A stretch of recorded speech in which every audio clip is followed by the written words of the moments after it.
Hey,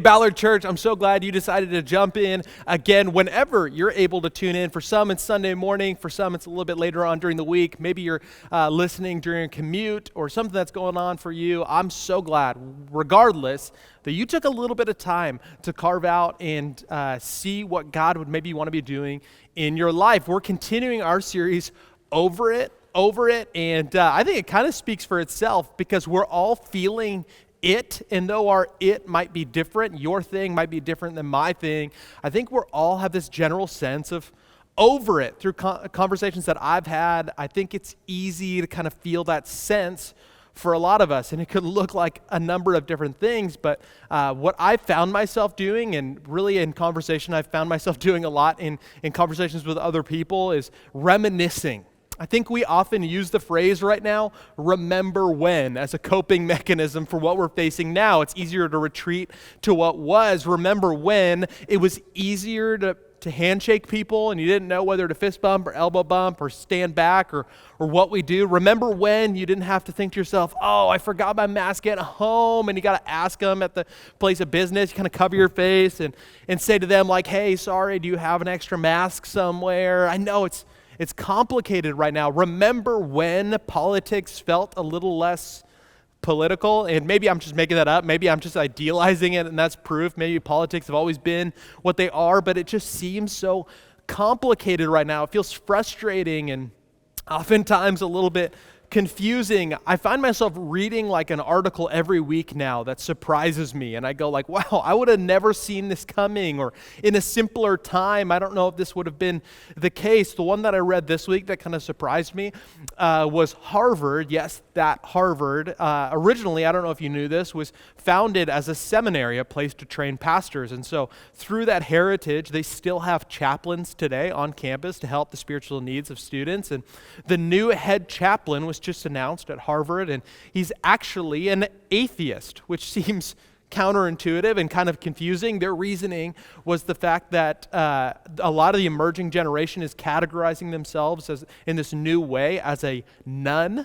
It's not that they're necessarily atheists, but they're just not affiliated with any faith tradition, and so they wanted a way to kind of meet that need, I guess. And it was interesting, it was concerning, it was strange to see. It's kind of heartbreaking on one hand to see it go that way, and then also heartbreaking to see that statistic that 40% or more even of the emerging generation is not affiliated with any faith tradition. And I think to myself, oh, remember when it just felt easier. Remember a time before social media? Do you remember that? Or remember before social media existed and you had to actually like call people or even text people to see what was going on in their life and stay engaged in a new way? And I understand the upsides totally. I love the upsides of social media, being able to stay in the loop of what's happening and see what you had for breakfast. I love all that kind of stuff. That's great. But bigger than that, I think there's also some challenges that go along with it as well. Actually, do you remember when, and speaking of this, do you remember when in the beginning of social media, in the beginning of Facebook, when you would have to kind of label your relationship status, and that was a big deal? I guess to me, when I was 19, that was like a big deal. And so you could be like single, you could be married, in a relationship, there's a bunch of different things, but the one that stuck out to a 19-year-old, because it just felt so mysterious and James Bondy, was, it's complicated. It's complicated. You guys remember that? You could just kind of say, it's complicated. People look at it, it's so confused, and I think, man, what a better way to describe what we're experiencing right now is it's just complicated. It's messy. It's not easy to define. As much as the temptation or really the call to action for a lot of us has felt like you got to draw hard lines and be on one side or the other on any given issue, a lot of times I think if you're like me, you could kind of sit in the middle and you can say, well, it's kind of complicated. I see both sides, and I see how this could be messy to draw hard lines and really sit on either camp. Like, I get it. It feels just complicated. And when we're pulled to drift towards nostalgia and the yesteryear and idealize what once was, I think hand in hand, we start to say things like this. Remember when often turns into, I wonder when. Remember when, and then you start thinking to yourself, I wonder when. I wonder when things will get easy again. I wonder when it'll feel like that again. I wonder when life will slow down. I wonder when things will get easy. I wonder when things will change for the better. I wonder when there'll be less anger and hostility. I wonder when we'll have this revival sense of peace and a revival sense of joy in God's presence. I wonder when those things will happen again. And unfortunately, what I think, and I'm not casting blame, I think I'm probably more guilty than anyone of this. I think what it does is it draws our attention to an idealized past or an idealized future in an attempt to escape what's happening right now. Escape the fact that it's complicated, and oftentimes we don't feel like we're in control right now, and so we just hope and yearn for a season that's different than what we're in. And this type of escapism, yeah, it maybe offers a temporary solution, but I think we miss out on so much that's happening right now. And so even though you may be tempted to say, I'm over it, I'm throwing my hands up, and I'm just going to get in a hole until this whole thing blows past, I think Jesus would offer something different. In fact, Jesus, in the midst of complicated situations, embraced the complexity. He sat in it and realized that, yeah, there's not always a super clean answer. We're going to go through a story today that I absolutely love of how Jesus responds amidst a complicated situation. It's a story that you may have heard before if you've been around church, and in fact, you may have heard allusions to it if you've never been around church before either. We're going to kind of walk through the story, and ultimately our goal and my goal in it is to see how Jesus responds in complicated situations where people ask him for an answer, and for lack of better terms, he doesn't say it this way, but he essentially is saying, hey, it's complicated. It's complicated. It may not go exactly how you thought it would go. The first thing that Jesus does when things get complicated, and you need to realize this is going to be so validating for many of us, is the first thing he does is he anticipates our pain. He anticipates our pain. He realizes what's going on. He's not naive to it. He's not aloof. He anticipates the pain that's coming for each of us. Here's what we see in John chapter 11. This is where our story begins. Now a man named Lazarus, you may know Lazarus, was sick.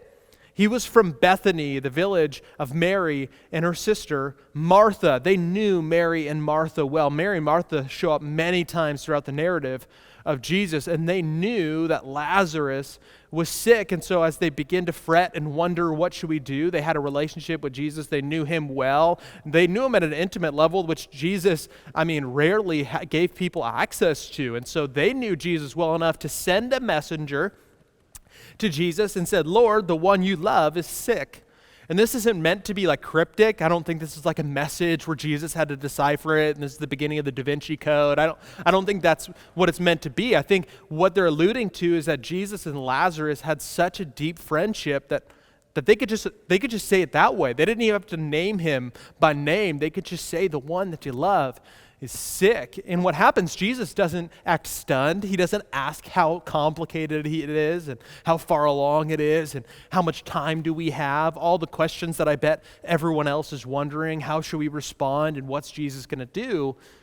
He doesn't respond like that because he anticipates the pain that we may be in, that Jesus looks to it and though everyone else is surprised, he already understands that there's something bigger at work. He understands that there's something significant happening. And I think in this moment, though nobody would have scripted what happens next, you could have given everyone some time to think, okay, what's going to happen from here? If you pause the story and in the midst of it, they all had a mental trail of what Jesus was going to do next and how he was going to respond.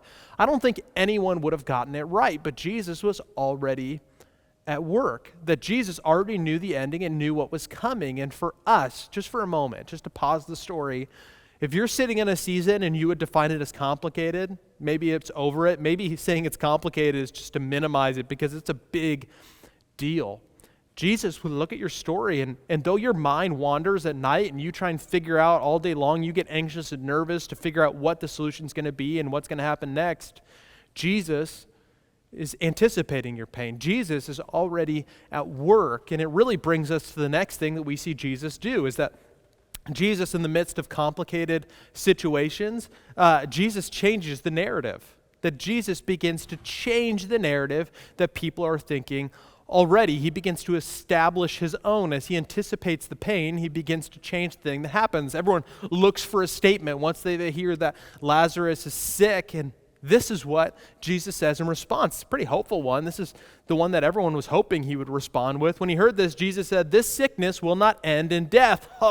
Everyone's relieved. Everyone's excited. Like finally, Jesus is going to work his miracles. Whether he's just going to say something, whether we're going to go there, they're uncertain. But here's what happens next. No, it is for God's glory, so that God's Son may be glorified through it. That something significant, larger than just a sickness, is going to happen here that will bring glory to God in the midst of pain. He begins to change the narrative of what people are thinking more than just laser focused on the pain. He begins to change the mindset in the narrative. Recently, I had a friend send me some articles about taking cold plunges and like cold showers and the health benefits that come along with it. And there's a ton of research that's been done. And he's like, man, we should do like a 30-day challenge to try and do like cold plunges or a cold shower and just see what it does for our body and our mindset and all these things. And I'm like, you are a lunatic. That sounds awful, but I'm interested by it and I'm torn. And I think to myself, like, man, this could be exciting. It could change everything. I mean, this could meet all of my health and fitness goals just by taking a cold shower. Now, probably not that, but I get interested and intrigued, and I start researching more, and I come across this guy named Wim Hof. I don't know if you've ever heard of Wim Hof, but he's known as the Iceman, and this is his thing. Like, he's all about functional breathing, and he takes these crazy, like he'll cut open like a part of a frozen lake and like dive in and swim underneath it. It's just like this bonkers stuff. And if you're wondering, like, I bet you have an image of what he looks like in your head, and your image probably nailed it. This is what he looks like. This would be the Iceman. This is the type of guy with the gnarly beard and everything that would jump in frigid waters and try and change your mindset. And what he would suggest, and a lot of other performance coaches would suggest, is that you just have to focus on the positive. That even in the pain, you have to move forward. And this kind of positive thinking is obviously helpful, and it's great, and it's nice, and oftentimes it kind of blends in or bleeds into our faith focus, and we get to a place where we think, well, trusting in Jesus is just having a better mindset. It's just being more hopeful and being more excited. And I think that's true, but what's different and what's so powerful is that Jesus is already at work in this situation. When he changes the narrative, it's not just because he feels like it. It's not just because he wants to, or because he thinks it sounds neat, or it's just going to be more helpful that way, and it's a better way to cope. It's bigger than that. It's better than that. Jesus' power is already at work, and so when we recognize that from that action, we're already able to change. We're already able to get to a place where the narrative shifts, not because we just want it to, but because it's actually changing. Because not because it's going to hopeful and manifest something better out of our thoughts, but because Jesus is already at work, and we can find hope in that. And that is exciting.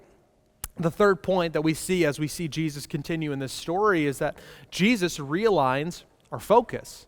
That Jesus realigns our focus. And in just a moment, in the midst of this complicated situation, everyone's feeling hopeful for a moment, Jesus realigns the focus. And so they take this journey and finally get to where Lazarus is at. And honestly, you can read the story for yourself, but to paraphrase it, he takes his time. I mean, he kind of lollygags his way over to Bethany where Lazarus is at, and everyone's wondering, like, man, we are taking the roundabout route here. Like, isn't he pretty sick? And you said this wasn't going to end in death. That's your quote, Jesus. So, I mean, it's time to back it up. Maybe he has a mild cold and you're going to get there, but that doesn't feel very Jesus miracle-y, and I don't know how that's going to bring you this big power or bring God glory in the end of it. But he finally makes his way over to Bethany, and wouldn't you know it, one of the two sisters, Martha, meets him outside of town. Before he even gets to town, Martha is outside of town and meets Jesus there. And here's what we see as the story continues. Lord, Martha said to Jesus, if you had been here, my brother wouldn't have died.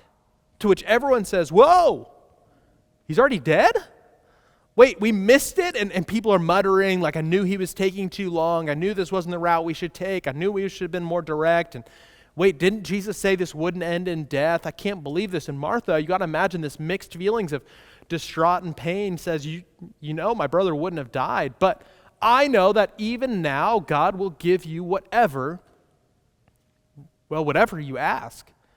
That even in the midst of our biggest pain, even when things didn't go the way I thought, even when I thought God would step in with a miracle or change the situation or everything would get better and everything would be restored and my marriage would be taken care of and my kids would all of a sudden act better as soon as my job I thought would take this big step forward and Jesus would meet me in the midst of it. But it took a turn and it didn't end up the way I wanted to. Even in the midst of the turn, even in the midst of the complication and the complexity, she has this faith that says, I know God will still give you whatever you ask, and somehow you're still at work. Jesus said to her, this is amazing, Jesus replied to her, your brother will rise again. To us, we're kind of cheating. We know the end of the story. We're like, well, that's amazing. That's foreshadowing. But to them, this was just a general condolence that they would give to one another. This was something like saying, well, he's in a better place now. It's going to be fine. He'll rise again, because in their faith tradition, they believed that one day the dead would rise again, that there would be this reunion with God, that there would be a second coming, that there would be rather a resurrection of believers. They believed that. And so, of course, Martha says, like, yeah, sure, I don't need your trite condolences. I need something bigger than that. Her response was this. Martha answered, I know he will rise again, the resurrection on the last day. Like, this is sure. Like, yeah, thanks. I bet that. And if you've ever suffered loss, you know how challenging it can be, because people, in trying their best and really trying to do the best they can, they don't really know what to say. And so they give you trite condolence like, well, God just needed another angel. It's like, oh, come on. What are you talking about? I don't know what you're even talking about. And Martha here kind of feels the same thing. She presses Jesus a little bit and says, sure, yeah, he's going to rise again on the last day, but I need you to work right now. I was referring to you doing something in this situation. And Jesus replies with this incredible reply that I think changes the focus so much. Jesus said to her, I am the resurrection. I am the resurrection and the life.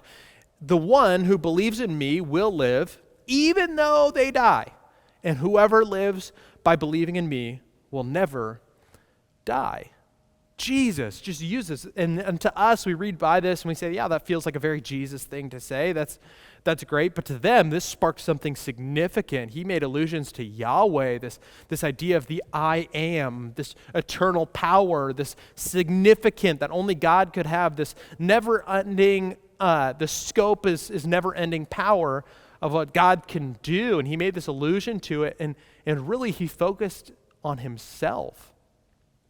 When you watch this is amazing. If any of us were to try this, imagine meeting somebody in their pain and saying, oh, I'm so sorry you're brokenhearted. Let's focus on me for a minute. No, you weird narcissist. Like, what are you talking about? That's the least social etiquette you could ever think of, like taking the focus and putting it on yourself. But Jesus does this because he is worthy and capable to maintain our focus even in the midst of our pain. In fact, one point to maybe write down or just consider in the midst of complexity is Jesus takes the focus off of the pain and the situation and places it on himself. This is so significant. This is so significant to see that Jesus, in the midst of pain, says, whoa, Martha, hold on. Why don't you just focus on me for a minute and what I'm capable of? And I think the same invitation would go to you and to me. Then in the midst of pain and trouble and trial, that Jesus invites us to focus once again on him. And again, out of the best intentions, I think oftentimes we try to step into Jesus' shoes, and when we see people in pain out of a sense of obligation for some, but really out of a sense of compassion, we try and step in and shoulder that burden. We start to say to them, I'll be here for you, and I'm here for you. And those things are great, but when we get to the place where we try and eclipse or even replace Jesus' role in the midst of other people's pain, we create an expectation and a burden that we just were not intended to handle. When we step in and want to be someone's rescuer or savior, I think we do it with noble intentions so often, but it's never what Jesus called us to do. Jesus really asked for us to sit with those people, to care, to nurture, but never to be their savior or rescuer. That we are called to point them to the situation, point them to Jesus, to realign their focus, to begin to change the narrative, to say that Jesus is here and he's anticipated your pain, and that in the midst of it, like, God is about to do something big, which leads us to the fourth point, and this is what we see Jesus do in the midst of complicated situations. He responds in power. That he responds in power. He responds with something significant. Remember, he alluded to himself as Yahweh, that he alluded to himself as this great power that's able to sit with people in the midst of their hurting situations. And what Jesus is really saying is that I'm in control even when it doesn't seem like it. I think out of this we see a couple invitations, two invitations really that Jesus makes to us that are invitations in the midst of complicated situations. If you're wondering, how is this going to get practical for my life? This is where we can begin to take faithful steps and not only just realigning our focus and changing the narrative and finding hope in some of that and seeing Jesus' power at work, but he begins to invite us to do something great. This is an invitation for you and for me. If you're a follower of Jesus, it's definitely an invitation. And if you're looking to, hey, what would it mean to follow Jesus? This is what it would mean, is Jesus invites us to participate and believe in the power beyond death. Yes, there's this big end game death that we have hope that Jesus will redeem us even at the end of our lives, that Jesus will ultimately bring redemption, that there's a new kingdom that God is establishing here in which believers will participate in. We believe in heaven, we believe in those things, but maybe to make it really practical, that Jesus would invite you to find power beyond the death of a dream, death of an opportunity, something that maybe COVID has robbed you of in this season. Maybe it was that job you wanted to take, that relationship that's no longer there, the person that you lost. Maybe it's an opportunity as simple as a trip or a chance to go to school in person. Like those seasons that were robbed from you that maybe you grieve as the death of something significant, that Jesus' power might still be on display in the midst of it. What's incredible is we see Jesus continue on into the village, that even as he enters Bethany, that the crowds begin to gather more, and he responded to Martha already, but still Mary, her sister, still hadn't seen Jesus yet. And we catch up on the interaction. When Mary reached the place where Jesus was, she saw him and overcome by emotion, overcome by the challenge of it all, just in a sense of hopelessness, she fell at his feet. And she said, "Lord, if you had been here, my brother would not have died." She echoes the same sentiment. Excuse me. She echoes the same sentiment that Martha did. She said, if only you had been here, if only you had showed up. And in the same way, I think we find ourselves saying that a lot too in the midst of our complicated situations. God, if only you would have fill in the blank. If only you would have stepped in, if only you would have changed their mind, if only you would have opened up their heart. God, if only you would have worked in this, if only you would have healed them, if only you would have stepped in. And Martha came in this academic way, really wondering how God was at work, but Mary came in a far more emotive and emotional way, just came brokenhearted at the end of a rope, no longer trying to rationalize, but just trying to experience and feel, God, how are you going to meet me in the midst of my feelings? And Jesus' response, though it seems maybe unfair, was different. Jesus' response to Martha, and we often think Jesus responds to our situations the same way, and in this example, Jesus responded with exactly what was needed, that Jesus begins to empathize. That Jesus looks at Mary and doesn't just say, hey, remember, I'm the resurrection, and give her the voice of power, but meets her in the midst of empathy. And it's just amazing to see what Jesus' response was.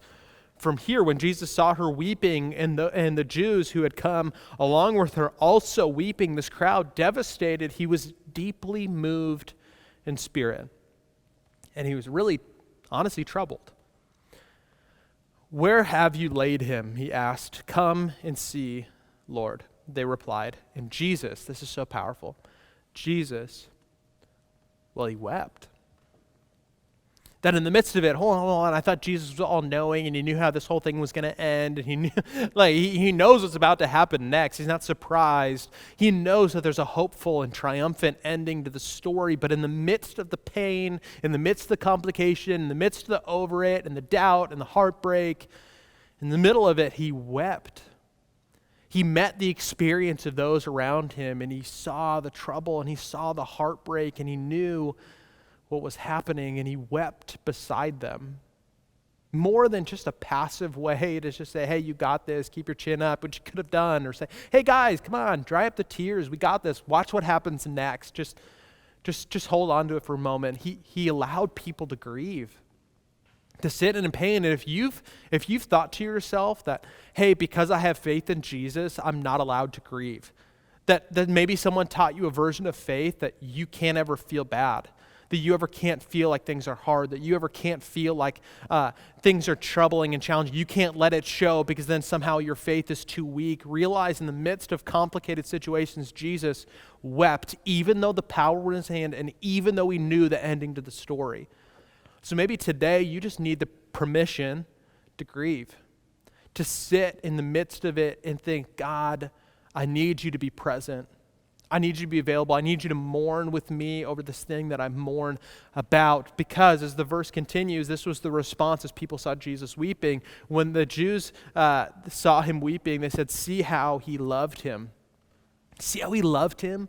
And they all thought, man, it's amazing. Jesus really did love Lazarus. Like, he is heartbroken just as we are. And we haven't seen Jesus show a lot of emotion. He's kept those cards close to the chest, I guess, because this is significant. Even Jesus is broken up. But they thought Jesus was weeping because Lazarus was dead, and maybe that's part of it. But I really believe that Jesus was weeping because he saw the pain of the people around him. He wasn't weeping for Lazarus. He was weeping for them because he saw them in their pain and in their trouble, and it grieved him. That he doesn't wish us to experience pain just for the heck of it because it'll make you tougher and help you move through that. No, this is never the way that creation was intended to go. And God, in fact, had to send Jesus himself, his son, to bear the weight of the world, of this pain, in an attempt to bring restoration. God challenges us. We see this later written by the Apostle Paul. If we just remove ourselves from the story and move later into the biblical narrative, we see Paul reflecting maybe on this same moment. And he said, rejoice with those who rejoice, and bigger than that, weep with those who weep. It doesn't say rejoice with those who rejoice, and with those who weep, tell them to stick their chin up. God's got it. To stay hopeful and start rejoicing with us. No, he says weep with those who weep. And I believe this, that maybe in the biggest opportunity you'll have in your lifetime and I'll have in mine, we have the chance right now to meet people in that season.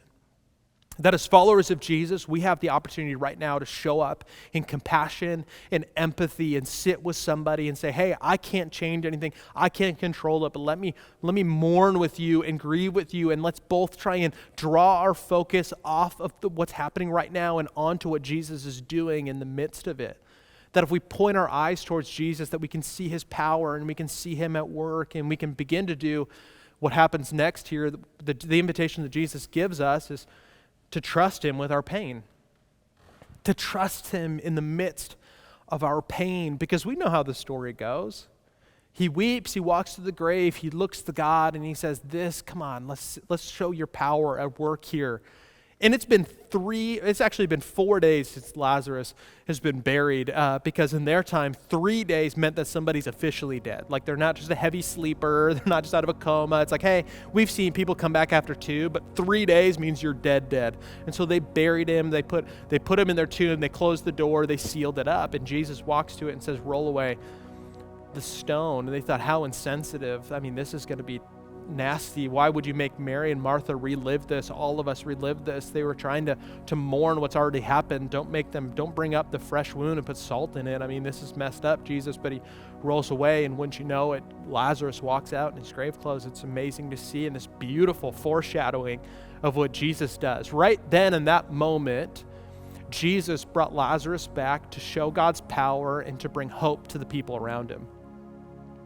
Just a little bit later in the biblical narrative, Jesus comes back 3 days later, rises again, not just to bring hope to the people around him, but to bring hope to humanity, to redeem creation, to take this microcosm story and put it on a macro scale where we can all experience the hope of Jesus, where we can look to him and say, he is powerful, he is worthy, he's worthy of all of our attention and focus, and we can bring our pain and our hurt and our trials and our temptations and our failures and our sin, we can bring it all to the feet of Jesus and know that he is at work amongst it. That even when it's complicated, even when it's downright hard and even when we're over it, that we can look to Jesus and try and find him at work and realize that he is at work in the narrative.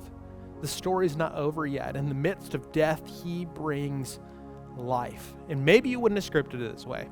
Maybe you wouldn't have worked it out this way, but he is still at work. When you're tempted to take your eyes off of now, to just escape and get over it and find a way to cope and sit in the remember whens or the I wonder whens, when you're tempted to try and avoid everything that's happening right now, Jesus would simply invite you to pause, to take the pain that you're experiencing, to experience it for what it is, and to hand it over to him.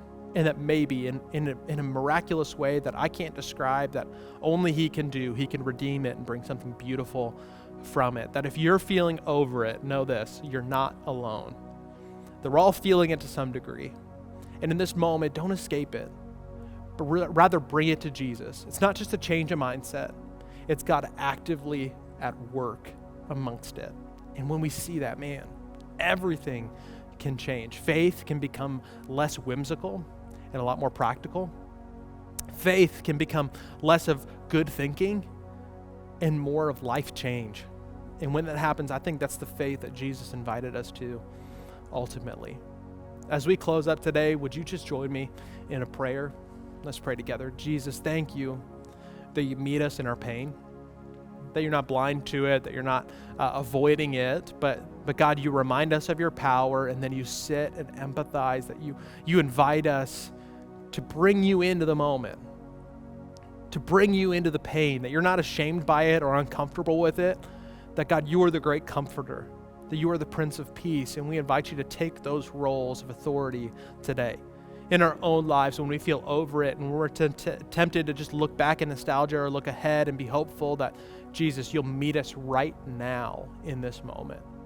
Jesus, I pray that you would bring peace to those who are watching, that in this feeling of over it, you would once again establish us in who you are and what you're capable of. And from that, we can find a sense of hope and peace and joy that transcends understanding. We're counting on that promise in your name. Amen and amen. Well, God bless you guys. I hope you have an absolutely incredible week. I can't wait to see you next week for Over It Part 3.